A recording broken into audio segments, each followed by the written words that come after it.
What are some of the most challenging or critical issues in the food system that we need to address as activists right now? Oh boy. I need to think about that one for a second. Yeah. There's a lot of them. It's sort of an infinitely complex problem. There's rarely ever not enough food. It's normally an issue of distribution or some other underlying factor. Getting at questions of race and racism. Farmers are starting to age out, and it's a hard work and not a lot of money. Food ain't cheap these days, and it's hard to come by if you ain't got no money. And trying to carry groceries on and off a bus is a pain. There'd be a lot of hungry people if they took SNAP away. Everyone deserves food regardless of your ability to pay, who you are, what color skin you are, what your gender is.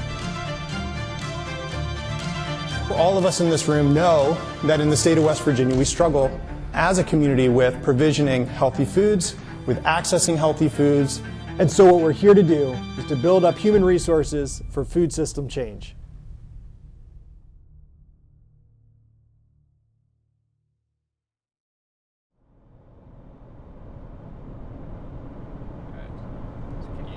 Introduce yourself, sort of say your role in the lab while you're driving.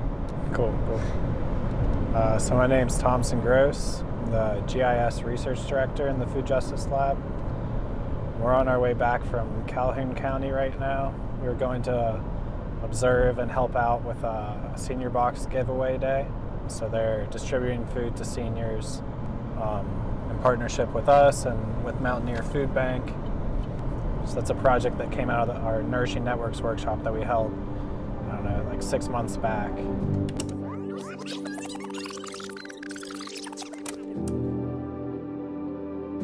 Nourishing Networks is a food access planning workshop program to build more equitable food systems and futures for those in specific communities or areas in West Virginia.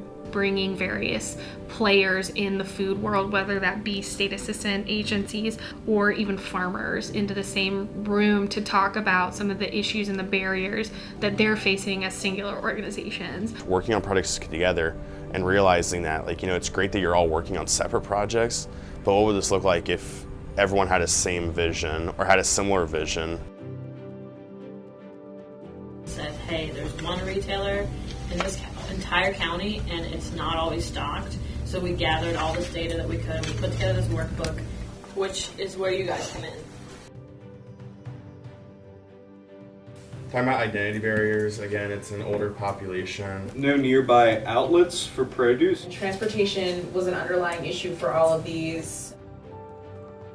Some of the projects that these organizations are working on and some other assets that might not have been listed. It's sort of like a time to point out, what are we already working with? Creating a mentor program, getting senior citizens and school kids together, addressing this issue of community and relationships between the older generation and the younger generation. So it's establishing this mobile summer feeding site to access those areas that aren't near Energy Express or can't get to it. To open a nonprofit grocer in Arnoldsburg, utilizing lean products.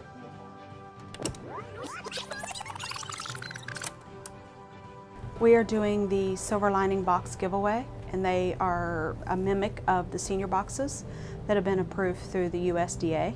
One of the things we do in the workshops is we're able to offer an amount of grant funding. In Calhoun County applied for $5,000 to purchase monthly food boxes for their senior citizens. We initially thought there would be about 30 people in the program, and we're up to 61 just in 2 months. And I am very thankful that y'all have this because, there are a lot of seniors in our county that are struggling. You either buy medicine or you buy food, and sometimes it's difficult. So this program is very useful, and we hope it continues. Nourishing Networks is linking people on the ground doing the work that needs to be done to a larger set of information. That network in Nourishing Networks is sort of created where people can use one another as resources and work together. Because there's further potential for collaboration and for growth and support for these programs if more people know about it.